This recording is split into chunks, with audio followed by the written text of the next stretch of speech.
हम कितने तैयार हैं, पहले तो तैयारियों के बारे में आपसे समझना चाहेंगे। देखिए, एक ना साइकोलॉजी होती है सिटीजन्स की, आम नागरिकों की, कि ये चीज़ें होने वाली है तो हमें इस सिचुएशन में ऐसे डील करना है।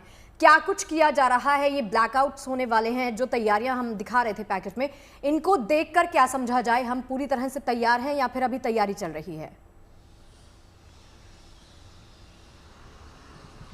देखिए, दो लोगों के लिए ये मॉक ड्रिल बेहद महत्वपूर्ण है मौजूदा हालात में। पहले वो लोग जो ऑलरेडी ट्रेंड है, तो ये एक टेस्ट होगा कि अपने जो ट्रेनिंग है उसको चेक करने का, अपने इक्विपमेंट चेक करने का, अपना कंट्रोल रूम चेक करने का, वो ट्रेनिंग कहीं आप भूल तो नहीं गए उसको चेक करने का। तो पहले वो लोग जो कि ऑलरेडी ट्रेंड है। दूसरे, ये मॉक ड्रिल उन लोगों के लिए बहुत इंपॉर्टेंट है जो आम नागरिक हैं, और इनमें भी खासकर जो युवा है, जो स्टूडेंट है, उनकी भागीदारी बहुत बड़ी होने वाली है कि अगर कोई आपात स्थिति बनती है तो उसमें आप ना सिर्फ खुद को कैसे सुरक्षित करते हैं, बल्कि अपने आसपास के लोगों को आप कैसे बचाते हैं, उनके लिए कैसे इंतज़ाम करते हैं। बहुत सारी चीज़ें हैं, जैसे मान लीजिए कि कोई एयर स्ट्राइक हुई, कोई हमला हुआ, तो उसमें आपको कैसे सायरन को एक्टिवेट करना है। कोई अगर महत्वपूर्ण आपका इंस्टीट्यूशन है, कोई कंट्रोल रूम है, तो उसे किस तरह से छुपाना है ताकि वो स्ट्राइक करने वाले दुश्मनों की नज़र में ना आए। खुद को कैसे बचाना है, साथ ही साथ अपने साथ जो साथी हैं उन्हें कैसे बचाना है। ब्लैकआउट होता है तो कम रोशनी के बावजूद आप खुद को कैसे सेव करते हैं, कैसे गार्ड करते हैं, ये सब कुछ इस मॉक ड्रिल में बताया जाएगा, जताया जाएगा।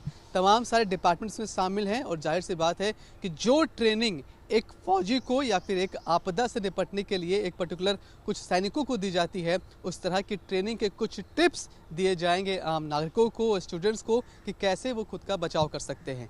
ये ट्रेनिंग महत्वपूर्ण उन इलाकों के लिए है जो सीधे तौर पर बॉर्डर से जुड़ते हैं, चाहे वो दिल्ली हो, राजस्थान हो, पंजाब हो, जम्मू कश्मीर हो, वेस्ट बंगाल हो। तो ऐसे इलाकों में जितने भी डिस्ट्रिक्ट हैं जो बेहद सेंसिटिव माने जाते हैं, उनके लिए ये मॉक ड्रिल एक बहुत बड़ी चीज़ होने वाली है, क्योंकि इसके ज़रिए वो समझ सकते हैं, जान सकते हैं। और जो बात आपने सबसे पहले कही कि एक साइकोलॉजी मेंटेन करना, कि आप ऐसे हालात में हैं जहां पर कभी भी ज़रूरत पड़ सकती है कि आप खुद को बचाएं, उसके उपाय, उसके तरीके याद रखें। सबसे बड़ी चीज साइकोलॉजी ये भी मेंटेन करना होगा कि कई बार आप बिल्कुल मनीष, उसकी जरूरत भी नजर आती है, क्योंकि इस वक्त जैसे हालात बने हुए हैं उन सब के बीच में ये आम नागरिक का भी पूरी तरीके से प्रिपेयर होना जरूरी है कि कभी भी कुछ भी हो सकता है। लौटेंगे आपके पास। अगर पड़ोसी मुल्क कोई साजिश रचता है तो देश हर चुनौती से निपटने के लिए तैयार है। मुश्किल हालात से निपटने के लिए लोगों को महफूज ठिकानों पर पहुंचने की ट्रेनिंग दी जा रही है। तो हमले की सूरत में आप कैसे करें बचाव, बता रहे हैं हमारे संवाददाता आशुतोष मिश्रा। देखिए जरा। भारत और पाकिस्तान के बढ़ते तनाव के बीच 7 तारीख को केंद्र सरकार ने सभी राज्यों और केंद्र शासित प्रदेशों को मॉक ड्रिल करने को कहा है। इस मॉक ड्रिल में दरअसल उन तैयारियों पर ध्यान दिया जाएगा कि संभावित रिटेलिएशन, यानी भारत जब कड़ी कार्रवाई करेगा तो पाकिस्तान अगर हमले की कोशिश करता है तो हम कैसे अपने लोगों को बचा सकें। इसीलिए इस एक्सरसाइज में NDRF, SDRF, police, civil defence, volunteer, scout guide, NCC, इन सब की मदद ली जाएगी। दरअसल एक वॉर करेस्पॉन्डेंट होने के नाते दुनिया के कई देशों में जहां हमने युद्ध कवर किए हैं, एक अनुभव से ये सीखा है, ये समझने के लिए, चाहे वो यूक्रेन हो या इजराइल हो, कि अचानक सायरन अलर्ट बजता है और जैसे ही उनकी एयर फोर्स जो रेडार पर डिटेक्ट करती है कि कोई प्रोजेक्टाइल आ रहा है, तो लोग अमूमन क्या करते हैं, वहां पर सायरन बजता है और सायरन की जैसे ही आवाज आती है, हम आपको सायरन की एक आवाज सुनाते हैं कि जैसे इस तरह की आवाज आती है तो उसके बाद लोग तुरंत शेल्टर की ओर भागते हैं, चाहे वो जमीन में बंकर हो, इमारतों के भीतर का इलाका हो, वो भागने की कोशिश करते हैं। लेकिन हिंदुस्तान, चूंकि ये यहाँ युद्ध नहीं होता, ये बेहद शांत देश, हमारे दुश्मन चारों ओर हैं, लेकिन ऐसी स्थिति 1971 में एक बार ड्रिल हो गई थी।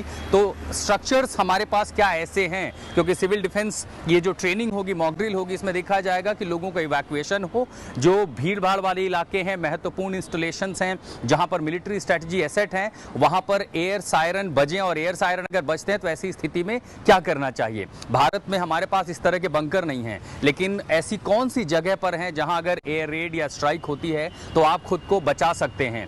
जो विशेषज्ञ हैं, जो एक्सपर्ट हैं, इंफ्रास्ट्रक्चर को समझते हैं, वो बताते हैं कि अगर एयर सायरन अलर्ट बजता है, यानी जैसे ही वायुसेना डिटेक्ट करती है कि दुश्मन की ओर से किसी तरह की प्रोजेक्टाइल फायर की गई, तो तुरंत वो इस तरह का एयर सायरन रेड बजेगा, खासकर ये देखते हुए कि किस दिशा में रफ्तार से वो प्रोजेक्टाइल, चाहे वो मिसाइल हो या रॉकेट हो, आगे बढ़ रही है।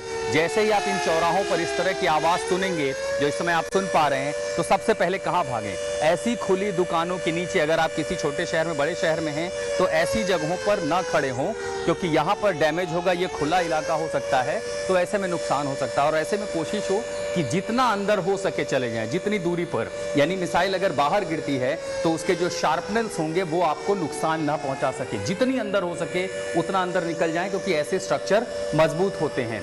ऐसे में एक दूसरा स्ट्रक्चर क्या हो सकता है, अगर आपके पास मेट्रो कहीं आसपास है, तो मेट्रो के जो कंस्ट्रक्शंस होती हैं, जो सबवे टनल्स होती हैं, वो बेहद मजबूत होती हैं। अगर आप उसके नीचे भाग सकते हैं सायरन सुनते हुए, तो वहां पर भी जो मिसाइल या रॉकेट का हमला है उसके इंपैक्ट को मिनिमाइज किया जा सकता है। दूसरा, लगभग हर शहर में, छोटे शहरों में जहां पर तनाव की स्थिति में अगर मान लीजिए दुश्मन हमला करता है, तो आप क्या कर सकते हैं, कहां भाग सकते हैं? तो ऐसे में सबसे मजबूत जो इलाका होता है वो होता है सबवे, क्योंकि इसका स्ट्रक्चर अगर आप देखें तो लाखों टन का वजन इस सबवे के ऊपर पड़ रहा है। इस पर से बसें गुजर रही हैं, इस पर से गाड़ियां गुजर रही हैं, और इसीलिए अगर आपने मान लीजिए कि आप यहाँ पर हैं और अचानक ये सायरन की आवाज़ आपको मिलती है, तो इस सायरन के साथ आप क्या करेंगे? आप तुरंत जो है, स्ट्रक्चर विशेषज्ञ कहते हैं कि उस सायरन की स्थिति में अगर आप इन जगहों पर आ जाते हैं सबवे के बेहद भीतर, तो ये बेहद सुरक्षित होता है।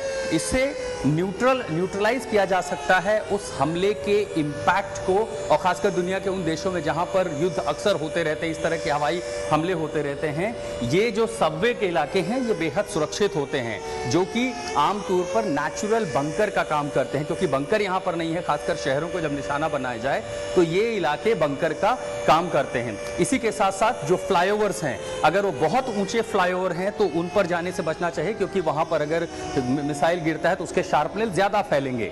लेकिन अगर उस फ्लाईओवर की ऊंचाई कम है तो वो बेहद अच्छे तरीके से इस्तेमाल किए जा सकते हैं, क्योंकि उससे जो खुला इलाका है, जो सरफेस इलाका है, वो बेहद कम होगा और ऐसे में बचाव वहां पर ज्यादा हो सकता है। यानी कोशिश दरअसल ये होती है कि मिसाइल या रॉकेट का हमला हो तो उसके असर को मिनिमाइज किया जा सके, न्यूट्रलाइज किया जा सके। किसी इमारत में अगर हैं तो एक्सपर्ट ये कहते हैं कि आप उस जगहों पर ना जाए जहां चारों तरफ से शीशे हों, क्योंकि उससे वाइब्रेशन से शीशे के टुकड़े, शार्पनेल आपको घायल कर सकते हैं।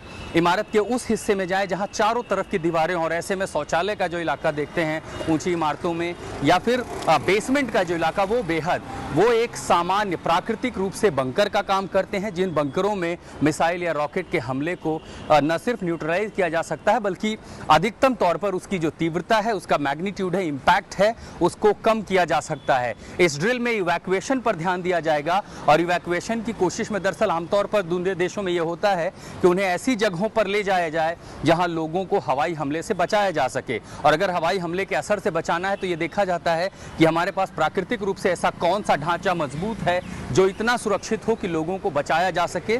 ऐसे में ऊंची इमारतों के बेसमेंट, सड़कों पर, चौराहों पर बनाए हुए ऐसे सबवे, अंडरपास, ऐसे फ्लाईओवर जिनकी ऊंचाई बेहद कम है, ये प्राकृतिक रूप से इतने मजबूत होते हैं जो किसी भी रॉकेट या मिसाइल या एरियल अटैक को, इसके असर को मिनिमाइज कर सकते हैं। युद्ध की स्थिति में दुश्मन हमेशा कोशिश करता है कि ऐसी जगहों को भी निशाना बनाया जाए जो बेहद मशहूर हैं, जहां बड़ी संख्या में लोग हों, क्योंकि लोगों पर भी हमला अक्सर होता है ताकि किसी देश का मनोबल तोड़ा जा सके। और ऐसी स्थिति में चाहे छोटे शहर हों, बड़े शहर हों, कई जगहों पर ऐसे बाजारों में अंडरग्राउंड मार्केट बने होते हैं। मसलन आप अगर युद्ध की स्थिति होती है, किसी तरह का कोई प्रोजेक्टाइल आता है या फाइटर जेट्स वहां पर गिराते हैं और एयर सायरन अगर बचता है, तो एक स्थिति में इवैक्यूएशन कैसे किया जा सकता है? जितने भी लोग हों वो तुरंत इस तरह के बंकरों में भाग सकते हैं। ये कोई बंकर नहीं है, बाजार है। लेकिन अगर आप ऐसे इलाकों में नीचे जाते हैं, चूंकि इनकी छत मजबूत होती है और जो इलाका नीचे है, और ऐसी स्थिति में उसके प्रभाव को, यानी अगर मिसाइल हमला होता है या रॉकेट गिरता है तो उसके प्रभाव को बेहद कम किया जा सकता है। जिन जिन शहरों में, जिन जिन जगहों पर, खासकर वो जो कि इस निशाने पर आ सकते हैं,